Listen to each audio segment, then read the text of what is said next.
Hello, hello, hello. My name is Adam, and I go by the YouTube name Snuggles. And I'd like to take you on a journey with my player in NBA 2K11.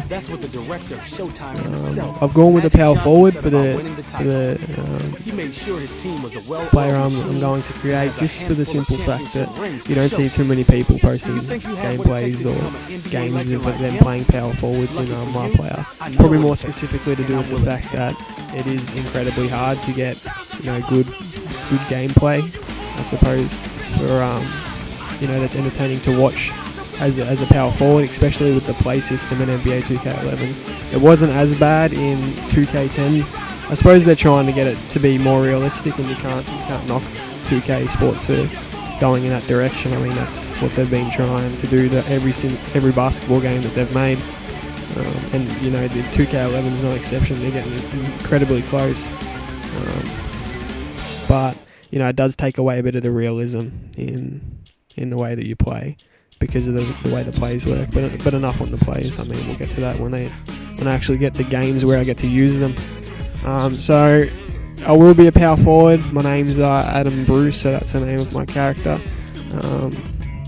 My player anyway. I've gone with the nickname Goose because it just rhymes with Bruce, and I think it sounds pretty, getting called on the court. If they actually had Bruce as a name, an audio track in 2K11, that'd be pretty cool. So Adam Bruce went with 19. I don't go to college, but I'm from Australia, so I chose Australia. And I didn't choose the power forward position yet, but I will eventually end up choosing that.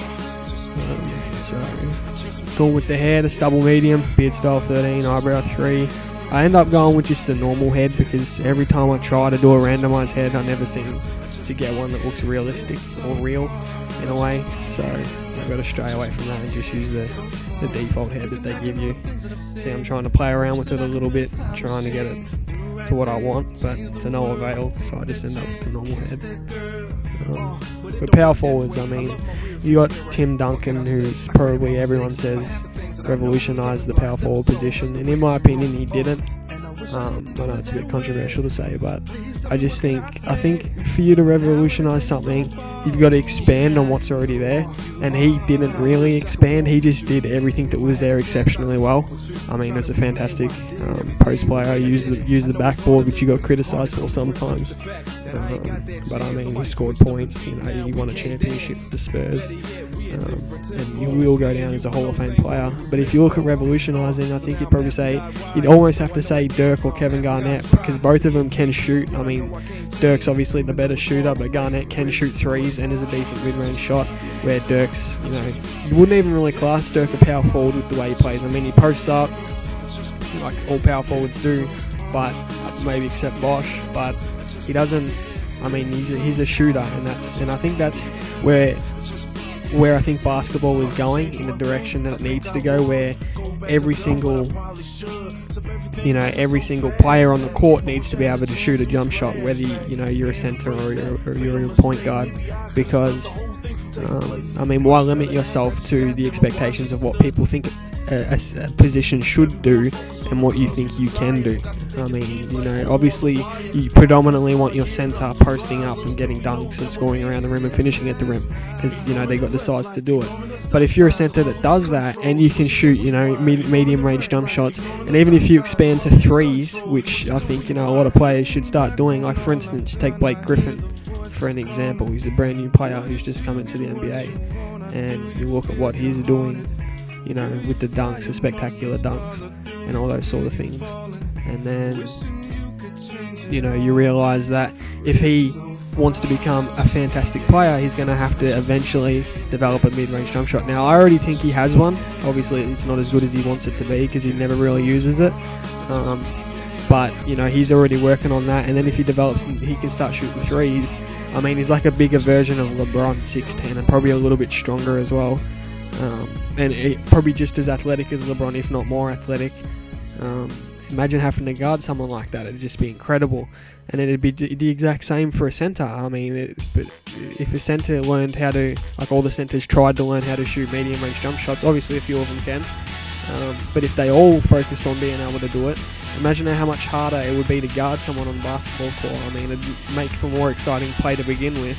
because you wouldn't see, it would be harder to play defense, and it would just mean the aspect of basketball would be revolutionised and move in a different direction.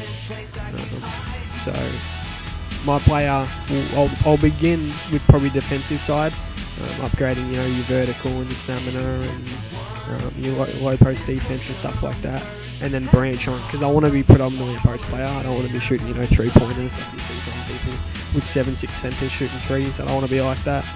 I want to predominantly score from the post, or your dunks, or catch and lay up and stuff, running through the lane, or pick and rolls and stuff. But then I'll have to eventually branch out to the medium range after I get enough skill points and max everything else out. And that's my aim, to be a medium range post-up player. Average a double-double. I'll play sort of realistically, so you're not going to expect me to be scoring like 75 points and like 13 steals every game. I won't be getting stats like that. Probably get, just begin with in the NBA, probably like, you 15 and 10, and then hopefully I'll work up to about 30 and 10 and average maybe 30 and 10, maybe hopefully a little bit higher. But I mean, realism in a basketball game is the hardest thing, I think, to accomplish. It's hard to do in any game where realism is the key aspect of where they want to take the game. Obviously, you got your games where the fun part of them takes over, and it's not to do with realism. Like your Halos and prototypes and stuff like that, where it's made for fun. But games that aren't, it's hard to get the realism right. And I think 2K, they're doing a fantastic job, and it's only going to get better and better with each year that they bring out basketball games. But my player, I almost finished creating him. Obviously, there's not a whole lot to pick from to begin with. I went with the high release for the jump shot. I just thought it looked nice. Typical, your power forward jump shot. And your headband's not too many accessories.